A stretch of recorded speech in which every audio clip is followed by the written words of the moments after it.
안녕하세요. 저는 40대 초반 여자입니다. 저는 한때 모두가 부러워하는 착하고 돈 잘 버는 남편과 살았는데요. 한순간의 실수로 이 모든 것을 잃어버리고 말았습니다. 여러분은 나중에 후회할 만한 짓을 하지 말라는 의미에서 이 사연을 보냅니다. 저희 때에는 옛날과 달라서 주변 여자인 친구들이 모두 직장을 갖고 일하고 싶어 했거든요. 하지만 저는 밖에서 일하는 데에는 별로 관심이 없었어요. 제 꿈은 현모양처이자 살림 잘하는 가정주부였죠. 친구들은 다 비웃었었어요. 예, 꿈을 크게 가져라. 아직도 옛날 사람처럼 주부가 되고 싶다 하면 어떡하니? 그래도 저는 남편을 내조하고 아이 뒷바라지를 하고 싶은데 어쩌나요? 가정도우미나 아이를 키우는 직업도 전문적으로 있잖아요. 저도 돈을 안 받을 뿐이지 사랑하는 남편과 아이를 위해 일하고 싶을 뿐이었습니다. 제가 일찍부터 가정을 이루고 싶은 사람이어서 그런지 어린 나이부터 이상형이 남들과는 달랐습니다. 다른 여자친구들은 20대 초반에는 잘생기고 키 크고 재밌는 남자를 선호했는데요. 저는 못생기고 숙맥이더라도 가정적이고 돈 잘 버는 남자를 만나고 싶었죠. 그렇게 직업 좋고 순수한 남자를 만나 결혼까지 하게 되었습니다. 남편은 유명 금융계회사에서 일하고 있어서 돈도 잘 벌고 승진도 꼬박꼬박했죠. 아이만 생기면 제가 생각하던 완벽한 가정이었죠. 그런데 아무리 노력해도 아이가 생기지 않더라고요. 저희 부부는 아이를 너무 갖고 싶어 했는데 말이에요.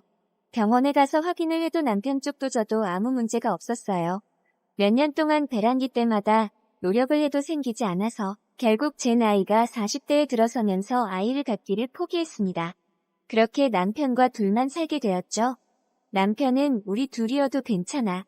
아이 있어서 더 문제가 있는 집이 많잖아. 라고 말하며 저를 위로하곤 했는데요. 그래도 저는 마음의 상실감이 컸죠. 하고 싶어도 안 돼서 안 하는 거랑 자발적으로 안 하는 거랑은 차원이 다르잖아요. 둘만 살다 보니 적적하고 친구들 아이들이 쑥쑥 크는 것도 부럽고 남편과 결혼할 때는 단점이라고 느껴지지 않던 것들도 점점 크게 느껴지더라고요. 성실하고 착하긴 한데 재미도 없고 특히 잠자리에서도 한결같이 재미없는 사람이었거든요. 무언가 하려고 시도를 해도 잘 서지도 않았고요. 저도 그렇게 성욕이 없는 편이 아니었는데요. 남편과 결혼하고 나서 아이를 갖기 위해 의무적으로 하는 것 말고는 거의 안 하게 되더라고요. 남편도 잠자리에 별로 의미 없었고 본인이 자신이 없는지 저한테 별로 요구도 하지 않고요.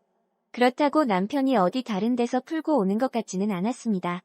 매번 회식이 끝나면 집에 꼬박꼬박 오는 것 같았고 휴대폰 검사를 해봐도 아무것도 나오지 않았고요. 현금을 뽑아서 어딜 갔다든지 하는 기록도 전혀 나오지 않았습니다. 그래서 안심이긴 한데 삶의 은가 점점 사라지고 있었죠. 그러던 와중 동창 모임을 나가게 되었습니다. 오랜 결혼 생활을 하다 보니 잘 지내는 친구들도 있었지만 결혼 생활이 높아있는 친구들도 많더라고요. 요샌 애인이랑 밖에 안 해. 남편, 가족이랑은 그런 거 하는 거 아니야. 너도 대체 어디서 그런 거 하니?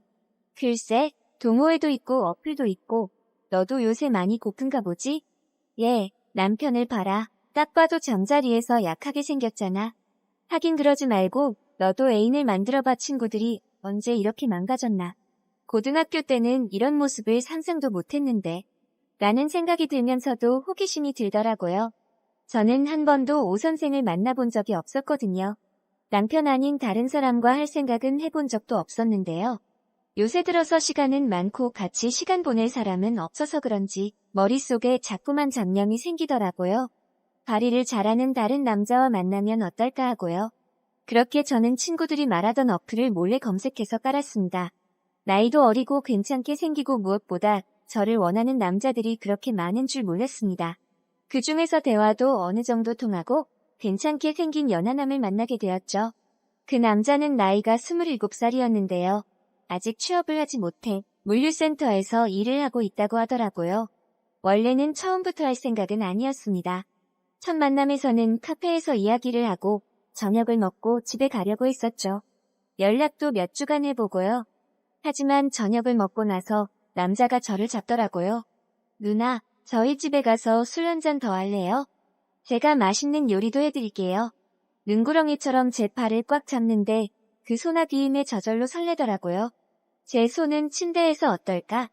상상이 절로 돼서 저도 모르게 얼굴이 빨개지더라고요. 남자의 집은 원룸촌으로 유명한 동네의 빌라 2층이었습니다. 그런 동네를 간 것은 대학생 때 이후 오랜만이었죠. 남자를 따라 조심스럽게 계단을 올라 집에 갔죠. 남자의 이름은 민석이었는데요. 민석이의 집은 혼자 사는 철없는 남자 집처럼 정돈이 안 되어 있었습니다. 옷가지도 꺼내져 있고 빨래통은 넘치고 설거지거리도 쌓여 있고요. 누나, 집이 좀 더럽죠? 미안해요. 어제 청소를 못해서. 여기 앉아요. 제가 금방 술상 차려서 가져올게요. 라고 해서 저는 민석의 침대에 걸터 앉아 있었어요. 민석은 방을 왔다 갔다 하면서 한쪽에 짐을 몰아넣더니 전자레인지에 음식을 돌리고 소주잔과 소주를 꺼내오더라고요. 민석과 저는 원룸 탁자에 의자를 놓고 마주 앉았습니다. 짠, 그렇게 한 잔 두 잔 마시더니 어느덧 몇 병을 마셨는지 기억이 나지 않을 정도로 만취하게 되었습니다. 다행히 남편이 출장 간 사이에 이런 예상치 못한 일이 일어나서 다행이었죠.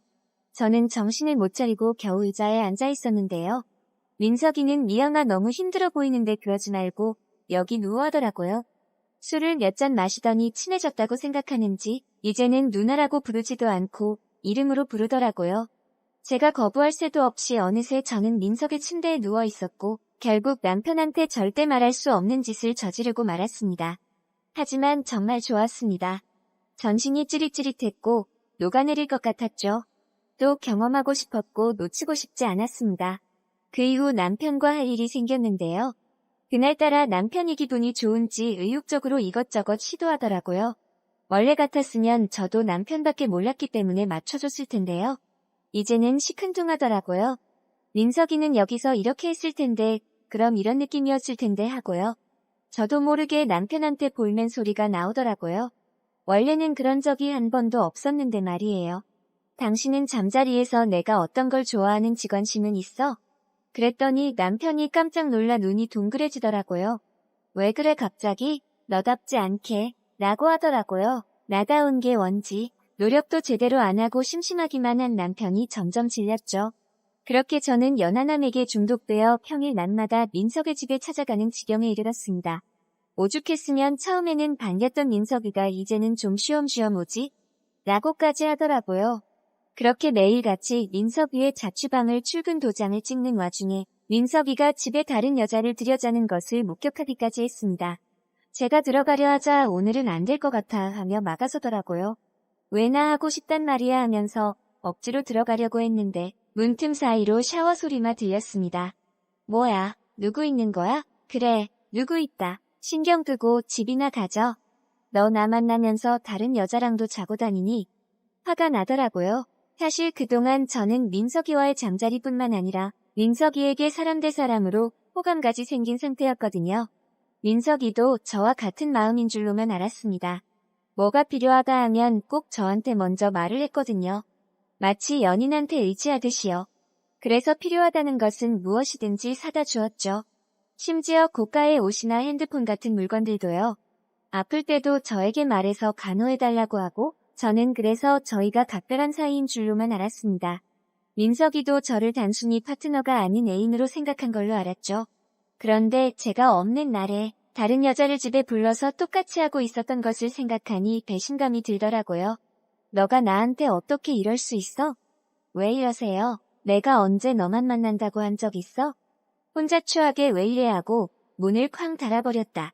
제가 몇 분 동안 문을 두들겨도 아는 체도 하지 않았습니다.